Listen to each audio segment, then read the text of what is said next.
Em nome do Pai, do Filho e do Espírito Santo. Amém. Caros irmãos, queridas irmãs, louvado seja nosso Senhor Jesus Cristo, para sempre seja louvado. É com muita alegria que no dia de hoje, 15 de setembro, 24º domingo do tempo comum, convido você, convido toda a sua família para hoje, dia do Senhor, partilharmos a palavra de Deus, vivenciando assim o mês de setembro, o mês da palavra, o mês da Sagrada Escritura, onde iremos assim refletir o Evangelho de Marcos, capítulo 8, versículo do 27 ao 35. O Senhor esteja convosco, Ele está no meio de nós. Proclamação do Evangelho de Jesus Cristo, segundo Marcos. Glória a vós, Senhor. Naquele tempo, Jesus partiu com seus discípulos para os povoados da Cesareia de Filipe. No caminho, perguntou aos discípulos: Que diz os homens que eu sou? Eles responderam: Alguns dizem que tu és João Batista, outro que és Elias, outros ainda que és um dos profetas. Então ele perguntou: E vós? Quem diz que eu sou? Pedro respondeu: Tu és o Messias. Jesus proibiu-lo severamente de falar a alguém a seu respeito. Em seguida, começou a ensiná-los dizendo que o Filho do Homem devia sofrer muito, ser rejeitado pelos anciãos, pelos sumos sacerdotes e doutores da lei. Devia ser morto e ressuscitar depois de 3 dias. Ele dizia isso abertamente. Então Pedro tomou Jesus à parte e começou a repreendê-lo. Jesus voltou-se, olhou para os discípulos e repreendeu a Pedro, dizendo: Vai para longe de mim, Satanás. Tu não pensas como Deus, e sim como os homens. Então chamou a multidão com os seus discípulos e disse: Se alguém me quer seguir, renuncie a si mesmo, tome a sua cruz e me siga. Pois quem quiser salvar a sua vida, vai perdê-la. Mas quem perder a sua vida por causa de mim e do Evangelho, vai salvá-la. Palavra da salvação, glória a vós, Senhor. Meus irmãos, queridas irmãs, muitos de nós professamos a nossa fé em Jesus Cristo, mas não o conhecemos de fato, temos só um conhecimento teórico. O Evangelho deste domingo chama a nossa atenção para algo fundamental na nossa vida: conhecer Jesus Cristo. Não tem como viver a fé sem conhecer Jesus, e não tem como conhecê-lo sem nos tornarmos íntimos dele. Sem uma intimidade profunda com Jesus, ficamos na superficialidade da fé. Sabemos quem ele é, teoricamente, e não pela a experiência com ele. Esse encontro, esse contato, essa intimidade profunda com Jesus, vivemos assim uma fé superficial.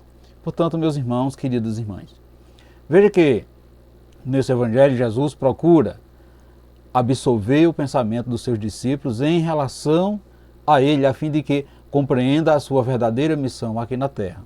No entanto, Pedro, no mesmo tempo em que, inspirado pelo Espírito, reconhecia em Jesus o Messias enviado por Deus para salvar a humanidade, se confundia, não admitindo que ele pudesse passar por provações. No mesmo instante, Jesus ressachou as suas ponderações e o considerou um instrumento de Satanás e não de Deus. Somos também como Pedro.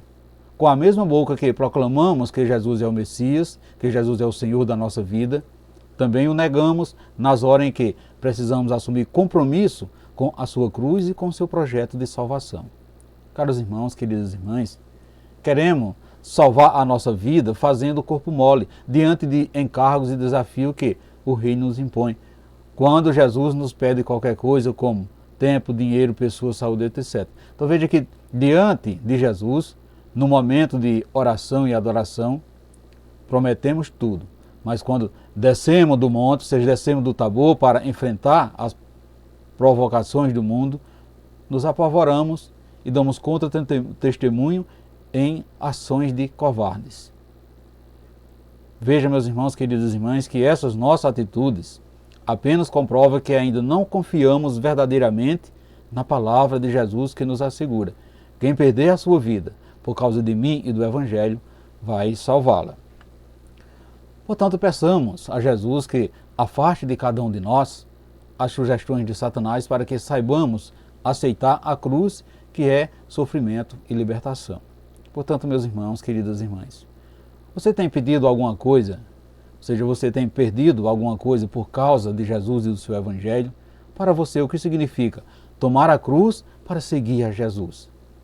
Você tem sido convocado ou convocada para assumir algum encargo e deixado assim o chamado de Jesus passar? Quando será a hora que você irá encarar o fato de que o tempo está passando e não assume a sua cruz? Portanto, meus irmãos, queridas irmãs, que possamos assim refletirmos nesse dia de hoje. Será que realmente a gente temos doado nossa vida pelo reino de Deus? Será que realmente estamos dispostos a tomar a nossa cruz para seguir verdadeiramente a Jesus Cristo? Ficamos isso no nosso coração para a reflexão de hoje. E peçamos ao Pai que possa transformar cada um de nós em seu seguidor fiel de Jesus Cristo. E que saibamos carregar a nossa cruz e nos colocarmos no seguimento dele, mesmo devendo suportar humilhações até a morte. Peçamos ao Pai para que possa nos darmos força para levá-la até o fim. Assim seja. Amém. Portanto, meus irmãos, queridas irmãs, desejo a todos vocês um santo e abençoado domingo, dia do Senhor. E que desça sobre vós, sobre a sua família, a bênção desse Deus que é todo-poderoso. Ele que é Pai, Filho e Espírito Santo. Amém. E fiquemos todos na paz de Cristo, que é o nosso Salvador.